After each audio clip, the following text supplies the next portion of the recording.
사람마다 기질이 다 다른 것 같아요. 이제 부부간에도 그렇고 특히 자식을 보면 참 그게 신기하다는 걸 느껴요. 같은 뱃속에서 나온 자식인데 애들이 다 다릅니다. 이제 저희 집만 봐도 그런데요. 어떤 한 아이는 먹을 걸 굉장히 좋아합니다. 이제 식탐이 있다고 표현하기는 싫은데 그 먹을 걸 굉장히 이제 추구하는 좀 성향이 있어요. 가능하면 다른 사람 것도 먹고 싶어 합니다. 물론 빼앗지는 않습니다. 기본적으로 많이 먹고 싶어하는 성향이 있어요.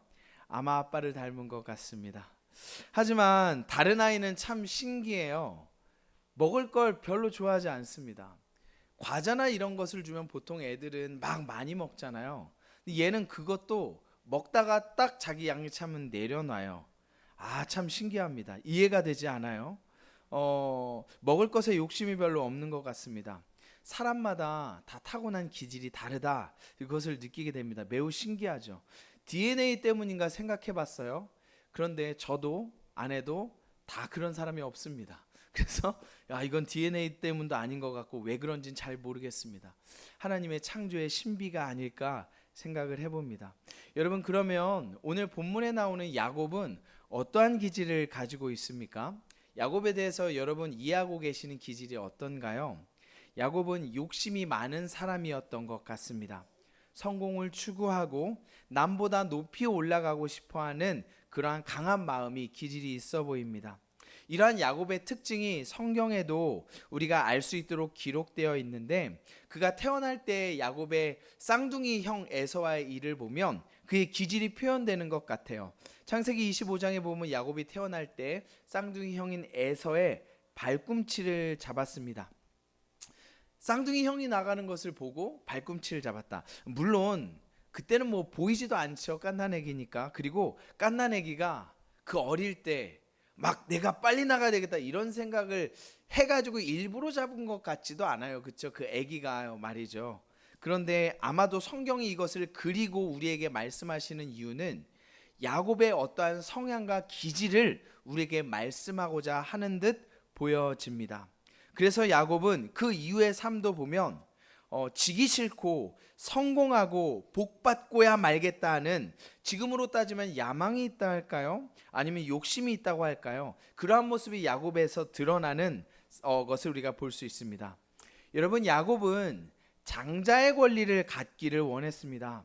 장자의 권리는 다른 형제들보다, 형제들이 다 많아요. 그러면 다른 형제들은 1씩 받고 자기는 2배를 받을 수 있는 권리입니다.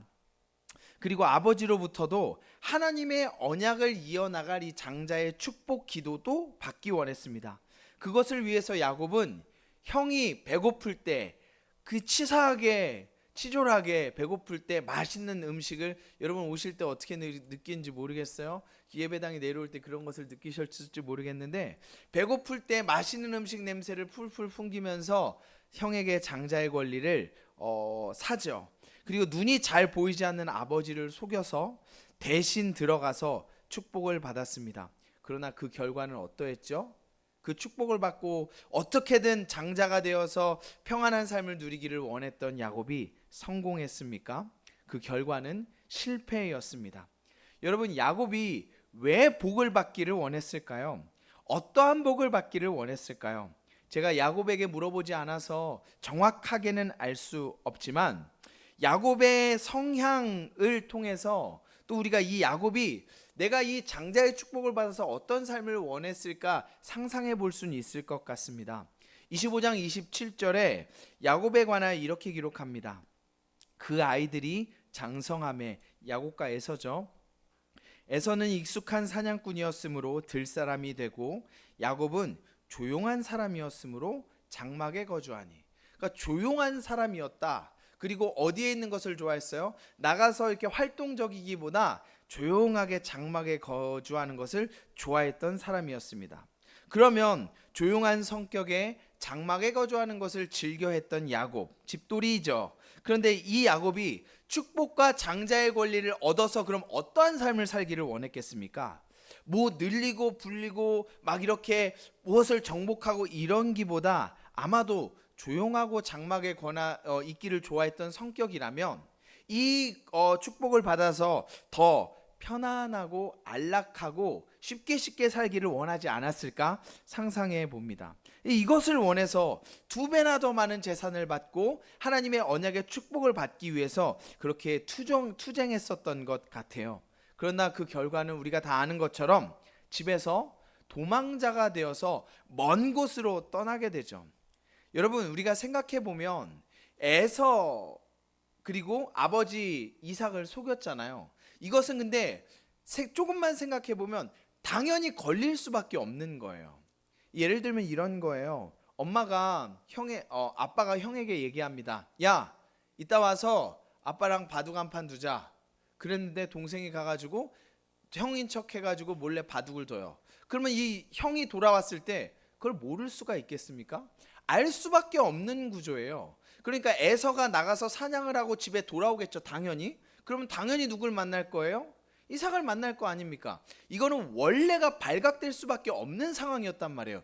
그럼에도 불구하고 야곱과 리브가는 이삭을 속이고 축복을 받도록 계획을 했던 것이죠. 그만큼 이 축복에 대한 갈망이 있었다라고 생각할 수도 있겠지만 좀 왜 이렇게 했을까? 분명히 야곱이 형이 당연히 화내겠죠. 장자권을 샀었던 그런 일도 있었는데 그럼에도 불구하고 집을 좋아하고 조용한 야곱은 자기가 이 일 때문에 20년 동안 떠돌아야 했을 것이라고는 생각하지 않았을 겁니다. 아마 리브가도 마찬가지였을 거예요. 물론 야곱이 도망쳐야 하는 이유가 무엇 때문이죠? 에서의 분노 때문입니다. 에서가 야곱에게 분을 품어서 아버지가 돌아가시면 야곱을 죽여야겠다고 생각하고 있었기 때문입니다. 에서가 화낼 것이라는 것은 당연히 생각해 보겠죠. 내가 집에 가서 제가 어렸을 때 많이 겪은 건데요. 제가 집에 가서 저 우유를 먹어야지. 이렇게 저희 누나가 항상 생각했는데 저는 집에 있는 우유가 보이면 그냥 거의 다 마셨거든요. 누나가 자주 분노하던 것을 제가 경험했는데 에서가 집에 오면 분노하던 것은 당연한 거란 말이에요. 그런데 이 정도일 줄은 생각을 못했죠. 아니, 장자권 기도, 에서가 별로 그런 것에 하나님에 대해서도 큰 관심이 없는 것 같은데 장자의 기도 축복을 못 받았다고 해서 자기 동생을 죽일 것이다, 그런 마음을 진짜 품었을 것이다 라는 것은 야곱도 엄마 리브가도 생각 못했을 겁니다. 그러나 에서의 분노는 단번에 지나갈 분노가 아니었습니다. 여러분, 야곱의 어머니가 리브가이기도 하지만 에서의 어머니 역시 리브가예요. 그러면 이 에서의 분노가 어떠하였는지를 리브가가 분명히 분별했을 겁니다. 화낼 건 정해진 수순이었고, 그럼 이게 진짜 얘를 죽일 것인가, 그냥 말만 그럴 것인가, 어머니가 당연히 분별했을 거예요. 근데 리브가는 어떻게 생각했습니까? 에서가 진짜 야곱을 죽일 거라고 생각했습니다. 진짜 그랬을 상황이었다라는 것이죠. 야곱과 리브가의 계획이 틀어졌습니다. 그래서 야곱은 삼촌의 집으로 도망쳐야 했습니다. 그것이 야곱이 살 수 있는 길이라고 리브가는 생각했던 거죠.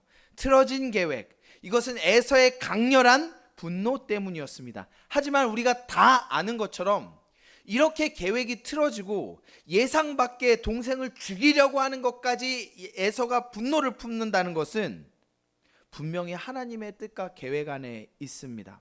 에서를 이런 거친 성향으로 만드신 분도 하나님이시고 에서가 이렇게 화를 내게 허락하신 것도 하나님이셨을 것이고 하나님은 그것을 그대로 허용하셨습니다. 그러니까 이제 중요해진 문제는 이것이죠. 그럼 왜 하나님은 에서가 이렇게 불같이 화를 내서 동생을 죽이려고, 엄마가 진짜 죽이겠다라고 느꼈으니까 삼촌에게 도망시켰겠죠. 죽이려고 하는 것을 하나님이 왜 허락하셨는가?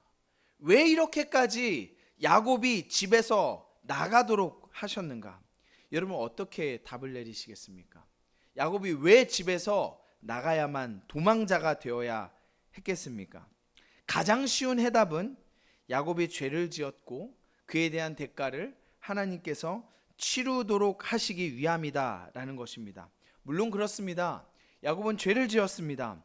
치졸하게 먹을 것으로 형을 속였고, 이 나쁜 동생이죠. 그래서 장자의 권리를 샀으며 더 심한 것은 노쇠하여 눈이 보이지 않는 아버지를 속였다라는 것이죠. 그리고 더 그 클라이막스는 그 속임수에 하나님의 이름을 들먹였다는 겁니다. 네가 어떻게 사냥할 에서인 줄 알고 네가 어떻게 사냥을 이렇게 빨리 해서 가져왔어? 그러니까 야곱이 뭐라고 했는지 아시죠? 하나님이 도와주셔서 이렇게 빨리 사냥할 수 있었습니다라고 하나님의 이름으로 사기를 쳤습니다. 하나님의 이름으로 사기를 쳤다라는 것이죠.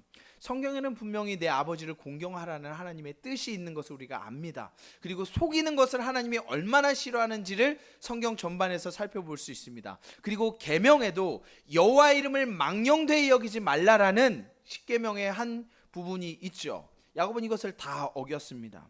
그래서 우리가 야곱이 이렇게 집에서 자기가 원하던 계획, 아버지가 준 재산을 가지고 편안하게 집에서 조용하게 풍족하게 사는 것, 이 꿈이 산통이 다 깨어져 버리고 그가 고향을 떠나서 20년 동안 떠돌이 생활을 했어야 된 이유가 그가 지은 죄 때문이다 라고 생각하기가 쉽다라는 것이죠. 하나님께서 이것 때문에 야곱을 집 떠나 도망자의 신세를 경험하도록 하셨겠습니까? 오늘 본문을 함께 봅시다. 11절에 보면 이렇게 기록합니다. 한 곳에 이르러 해가 진지라. 야곱이 고난의 길을 떠나는 것을 원하지 않았습니다. 야곱은 이런 걸 좋아하는 사람이 아니거든요. 근데 야곱을 도와줄 사람이 아무도 없었습니다. 그래서 11절에 해가 진지라 라는 말이 마치 야곱의 인생이 저문 것처럼 그의 막막하고 어두운 앞날을 표현하고 있는 것 같습니다. 당대에는 해가 지면 여행을 계속하기가 힘들었어요. 지금은 저 어렸을 때와도 다르죠. 지금은 어두우면 어떡하세요? 다 핸드폰 꺼내죠. 핸드폰에 프레시가 있으니까. 이것도 얼마 되지 않았는데 이 당시에 뭐 보이는 것도 없고 야곱이 재워줄 사람도 없고 도와줄 어떠한 사람도 없이 혼자 가고 있었단 말이에요. 근데 당시에는 여행하게 되면 도적대에 의해서 상해를 당하거나 어떠한 험한 동물에 의해서 다치기가 굉장히 쉬운 상황이었거든요. 혼자 간다 하는 길이라면 얼마나 더 그렇겠습니까? 야곱은 목적으로 하고 있는 하란까지 한 번도 가본 적이 없단 말이에요. 그런데 그곳에 혼자 간다? 그리고 해가 졌다? 얼마나 위험했겠습니까? 그가 길에서 잔다는 것은 철저한 외로움과 고독의 모습을 그립니다. 고대 근동지방의 풍습은 그 지역에 그 마을에 어떠한 외지 손님이 오면 그 손님을 길거리에서 자거나 어려운 상황에 두지 않고 받아들여서 대접하는 것이 그 마을의 정상적인 예의일 뿐만 아니라 그렇게 하지 않으면 수치였어요. 그러니까 이런 의미죠. 우리 집에 누가 왔는데 밥도 못 먹고 배고픈 채로 갔다 그러면 저 집에서 이런 거잖아요. 이런 뉘앙스였던 겁니다. 고대 근동에서 그 마을에 어떤 사람이 왔는데 길거리에서 노숙을 한다라고 하면 마을의 수치로 여겼단 말이에요. 그런데 야곱은 어때요?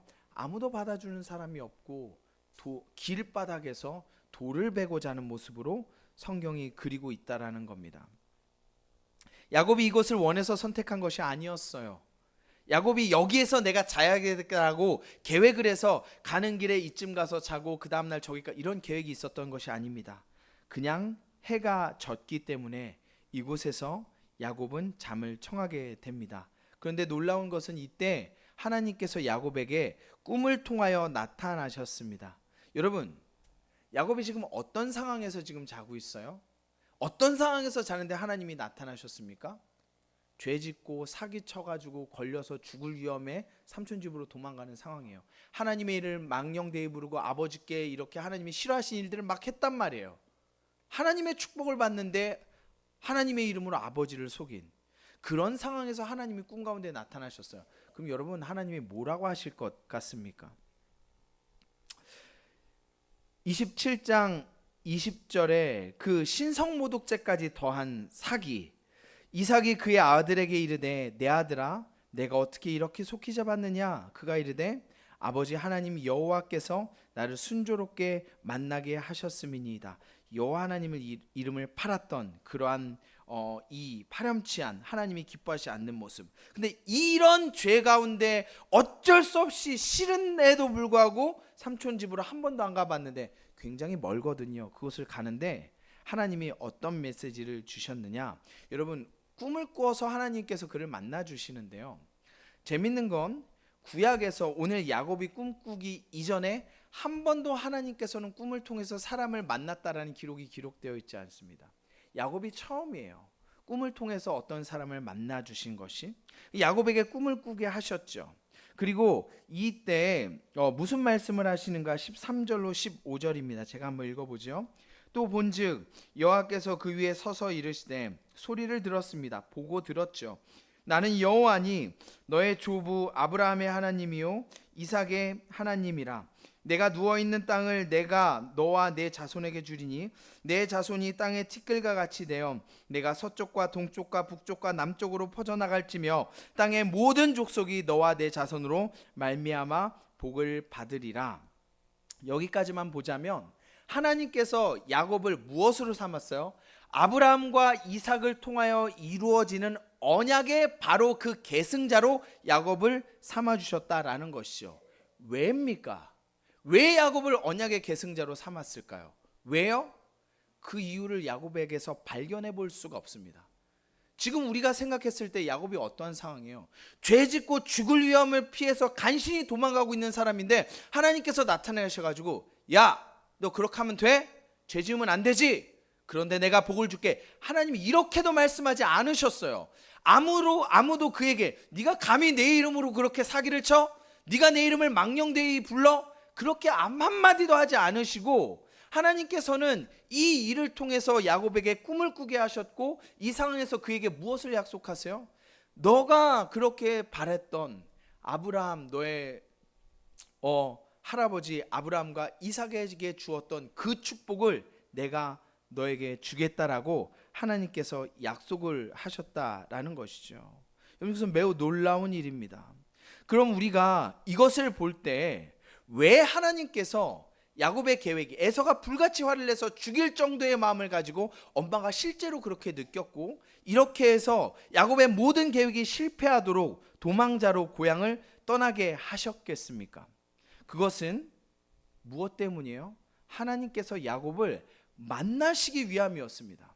그가 죄를 지은 것을 벌하기 위해서가 아니라 그랬다면 하나님이 거기에 대해서 말씀하셨겠죠. 근데 하나님이 그렇게 말씀하지 않으셨어요. 그럼 왜 야곱을 이렇게 몰아내시고 계획을 실패하게 하셨는가?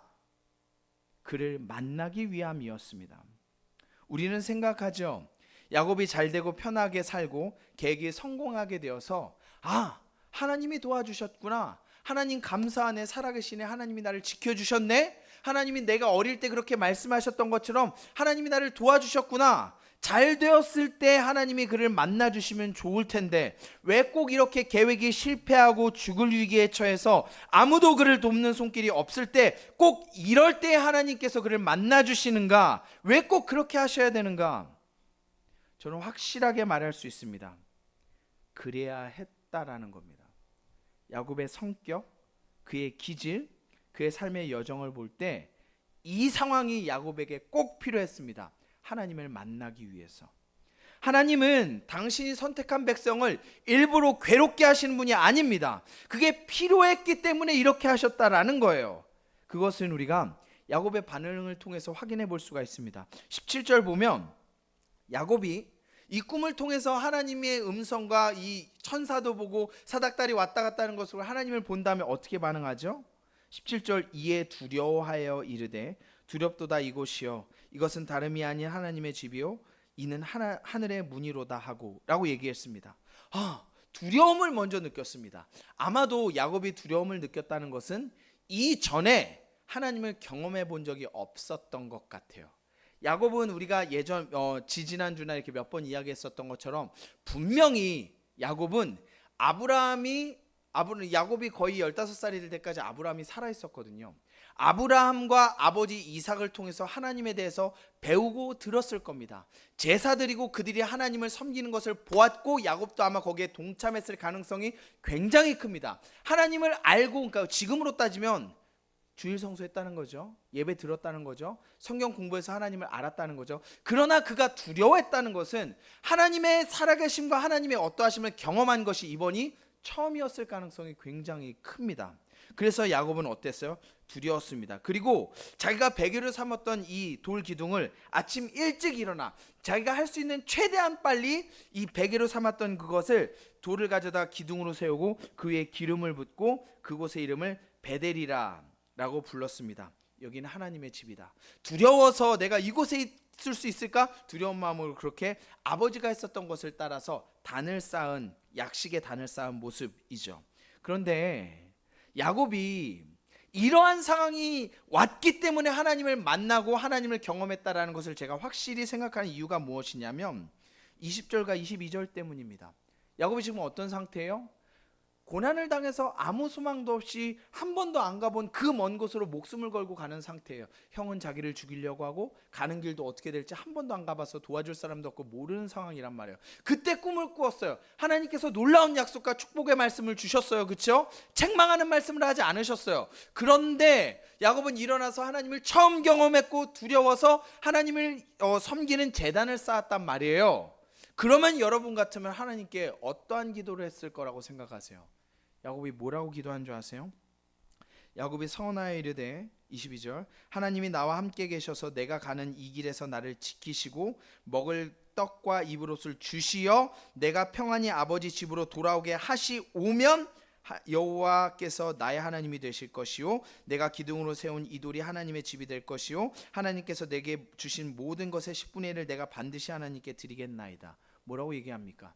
그렇게 꿈을 꾸고 환상을 보고 음성을 들었는데도 야곱은 뭐라 그래요? 하나님이 내가 옷 주고 먹을 것 주고 아무 문제 없이 안전하게 돌아오게 하시면 하나님이 나의 하나님이 될 것이고 그렇게 하시면 내가 이 돌이 하나님의 집이 되게 할 것이고 그렇게 하시면 내가 11조 하나님께 드리겠다 이렇게 얘기합니다. 여러분 이 상황에도 야곱이 이런 사람이에요. 그런데 야곱이 집에 있어서 자기의 계획대로 성공하고 형을 잘 속이고 축복받아서 그래서 잘 살았다면 그가 하나님을 어떻게 경험했겠습니까? 여러분 이 고난은 야곱에게 반드시 필요했었다라는 것을 우리가 인정할 수밖에 없다라는 것이죠. 우리는 야곱이 오늘 본문에 이 특별한 장소 하나님의 집 베델에 왔기 때문에 하나님을 만났다고 생각합니다. 야곱은 그렇게 생각했어요. 근데 여러분 하나님이 이 장소에서만 야곱을 만나실 수 있나요? 그렇지 않죠. 집에서도 만날 수 있고 야곱이 편하게 있는 장막에서도 이렇게 역사하실 수 있으셨을 겁니다. 그런데 이렇게 하신 이유가 무엇이냐면 그것이 야곱에게 최선이었다라는 거예요. 고난이 그에게 최선이었다라는 겁니다. 여러분 이것을 우리가 인정하고 받아들이려면 하나님이 어떠한 분인가 흔들리지 않는 전제가 필요합니다. 하나님은 언제나 나를 인도하시고 푸른 초장으로 인도하시고 나에게 좋은 것을 주시기 원하시는 분이시다. 그러니까 야곱이 이 상황에 놓인 것 자체가 우리는 실패해서 죄의 대가로 벌 받는다라고 생각하지만 이것은 물론 그의 죄와 그것에 대한 대가로 이러한 일이 벌어진 것은 맞지만 이것을 허락하신 이유는 이것이 있었어야 그가 하나님을 뜨겁게 경험하고 이렇게 하나님을 위하여 하나님과 동행하는 여정 야곱이 인식했잖아요. 지금부터 일어나는 일은 누가 함께 하는 거예요? 하나님이 함께 하는 거고 하나님이 도우는 이렇게 이런 일이 일어나야만 야곱이 인식할 수밖에 없는 그였다는 것을 하나님이 아셨기 때문입니다. 그렇다면 여러분의 삶은 어떻습니까? 우리의 삶에 우리가 기도하면 하나님이 응답하시지 않으면 그리고 내가 어려운 상황 가운데 처하면 여러분은 어떻게 생각하십니까? 내가 믿음이 없고 죄를 지어서 이렇게 생각하시죠. 물론 그것이 영향을 미쳤을 가능성도 많이 있습니다만 여러분 제가 확실히 여러분께 말씀드릴 수 있는 것은 성경은 뭐라고 얘기하냐면 그럼에도 불구하고 여러분이 있는 지금 이 상황이 하나님을 만나기에 최선의 상황이라고 성경은 우리에게 얘기합니다. 여러분이 만약에 말씀을 통해서 그 어려운 가운데 하나님이 필요함을 느꼈고 하나님이 살아계심을 느껴서 기도하여서 하나님의 응답이 필요하다고 생각한다면 그 장소가 여러분이 바로 하나님을 만날 수 있는 야곱에게 베델의 장소가 될 수 있다라는 것이죠. 하나님은 언제나 여러분을 버리지 않으시고 언제나 여러분의 아픔을 원하지 않으십니다. 이 장소가 특별한 것이 아니라 이곳에서 우리는 이렇게 생각합니다. 야곱이 그 장소에 갔기 때문에 은혜를 받았다. 그러나 여러분 하나님이 베델로 야곱을 찾아오신 겁니다. 그것이 야곱에게 최선이었기 때문에 하나님께서 베델로 야곱을 찾아오신 거죠. 그렇다면 여러분 여러분의 삶에 여러 가지 문제와 고난과 어려움 가운데 신앙의 슬럼프를 겪고 있을 때 우리는 무엇을 느끼고 어떻게 신앙생활을 할지를 생각해 보게 됩니다. 내가 아프지 않으면, 내가 어렵지 않았으면, 내가 기도한 대로 응답해 주셨으면 내가 하나님을 더 알고 경험하고 섬겼을 텐데, 확실히 그러나 제가 말할 수 있는 것은 그렇지 않다라는 겁니다. 하나님은 허투루 우리에게 한 번 죄 지었으니 당해봐라라고 말씀하시는 분이 아니에요. 그건 사랑의 아버지가 아니죠. 하나님은 언제나 완전하십니다. 하나님은 나보다 나를 더 잘 아십니다. 우리는 흔들리지 말아야 합니다. 하나님은 하나님이시며 나보다 나를 더 사랑하시는 분이십니다. 여러분, 도대체 사랑을 표현하기 위해서 자기 아들을 죽이는 것보다 더 진하게 표현할 수 있는 어떠한 방법이 있겠습니까? 있겠어요? 없단 말이에요. 그래서 하나님이 자기 아들 예수 그리스도를 우리를 위하여 죽으셨죠. 그러니까 우리가 흔들리지 말아야 될 존재는, 하나님은 나를 사랑하시고 사랑하시기 때문에 언제나 좋은 것을 주기 원하신다는 거예요. 그렇다면 여러분의 삶에 있는 지금 환경도, 여러분이 예수님 하나님을 믿고 예수를 구주로 영접했다면 지금도 하나님께서 여러분을 인도하시고 지금이 여러분이 은혜 받을, 지금이 하나님을 만날 가장 최적의 타이밍이며 가장 좋은 환경이라는 것을 여러분 믿으시기 바랍니다. 하나님은 우리가 당신을 찾을 가장 좋은 길로 언제나 이끄십니다. 하나님의 목적은 우리가 잘 먹고 잘 사는 것이 아니라 영원한 하나님의 나라의 관점에서 우리가 하나님을 경험하도록 하시기 위한다는 것이죠. 여러분, 믿음으로 반응합시다. 하나님을 내 마음대로 생각하고 판단하지 맙시다. 하나님을 좀 믿읍시다. 믿으십시다. 하나님께서 어떻게 더 우리를 사랑한다고 더 표현하시겠습니까? 저는 불가능하다고 생각합니다. 하나님이 이미 우리에게 주신 그 아들을 주신 것과 성령을 주신 것과 우리에게 주신 복들, 믿음으로 사십시다. 그리고 지금은 기도해야 할 때고 지금이 은혜 받을 때입니다. 목사님, 지금이 기도해야 될 때다, 지금이 은혜 받을 때다, 무슨 말이에요? 여러분의 마음 가운데 성령님이 역사하셔서 작용하신다면 지금이 베델이라는 것을 여러분 꼭 기억하십시오. 어떤 장소나 어떤 특정한 날짜가 아니라 지금입니다. 지금이 하나님의 살아계심을 경험할 때입니다. 며칠 전에 한 책을 접하게 되었습니다. 그 책의 제목은 마음을 따르지 않을 용기였습니다. 올해 상반기쯤에 나온 책이었는데요. 이 책에 이런 내용이 있는데 아마도 이 책의 핵심 내용으로 생각됩니다. 한번 들어보실래요? 마음을 따르지 않을 용기라는 책이요. 자신의 마음보다 높은 진리가 있음을 겸손히 인정하라. 당신의 감정은 복음의 진리가 아니다. 당신의 마음은 여호와가 아니다. 하나님께는 인지 왜곡이 조금도 없다. 그러니 당신의 마음보다 그분을 훨씬 더 중요하게 여겨라. 당신이 믿어야 할 것은 덧없는 감정이나 판단이 아닌 하나님의 말씀이다. 우리는 하나님을 믿는다고 하면서, 하나님을 나를 사랑한다고 하면서, 하나님이 나를 푸른 초장으로 인도하신다고 하면서 나를 따릅니다. 내 감정과 내 상황을 따릅니다. 상황에 따라 예배하고 상황에 따라 기도합니다. 상황에 따라 헌금하고 상황에 따라 하나님을 섬깁니다. 그러나 이것은 성경이 말하는 믿음은 아닙니다. 어느 날 우연히 제가 어저껜가 그저껜 것 같은데 왔다 갔다 하다가 차에서 한 선교사님의 간증 내용 중에서 한마디의 말이 멈칫하면서 제 마음을 파고드는 이 말씀이 있었어요. 그분이 이렇게 말씀했습니다. 어떤 교회에 대해서 설명했어요. 맥락은 중요하지 않고 이 구절이 저에게 딱 와닿았는데, 어떤 교회에 대해서 이야기하시면서 이 교회는 성도들이 피와 땀으로 세운 교회라는 단어를 듣게 됐어요. 여러분, 피와 땀으로 세운 교회, 성도들의 헌신으로 세운 교회, 이런 표현 들어보셨죠? 옛날에 자주 사용하셨죠? 제가 이 말을 듣고 얼마나 찔림을 받았는지, 얼마나 마음이 아팠는지 모르겠습니다. 저와 여러분은 하나님의 교회를 향하여 그렇게 말할 수 있겠습니까? 우리의 피와 땀으로 하나님의 교회를 세웠다. 여러분, 제가 하늘의 교회를 위하여 여러분의 피와 땀을 흘리라고 말씀드리는 것이 아닙니다. 여러분은 피와 땀으로 온 힘을 다하여 신앙생활하고 있습니까? 우리가 이것을 아픈 마음으로 돌아봐야 해요. 왜 예전에는 그렇게 큰 은혜가 있고 큰 부흥이 있었는가? 전도의 열매들이 있었는가? 그때는 그런 믿음과 헌신이 있었기 때문입니다. 시대가 달라졌고 상황이 달라졌음은 분명합니다만 하나님은 동일하시고 여전히 상황과 환경을 초월하신 능력의 하나님이심을 믿습니다. 그렇다면 달라진 것은 누구입니까? 우리예요. 우리는 피와 땀을 흘리지 않습니다. 상황을 보며 예배하고 상황에 따라 기도합니다. 그러니까 하나님께서 우리를 어떻게 다루시겠습니까? 하나님의 살아계심과 역사하심을 사모하는 사랑하는 성도님들, 믿음으로 반응하십시다. 하나님께서 여러분의 마음 가운데 말씀하시고 역사하신다면 그곳에서 무릎 꿇고 기도하십시오.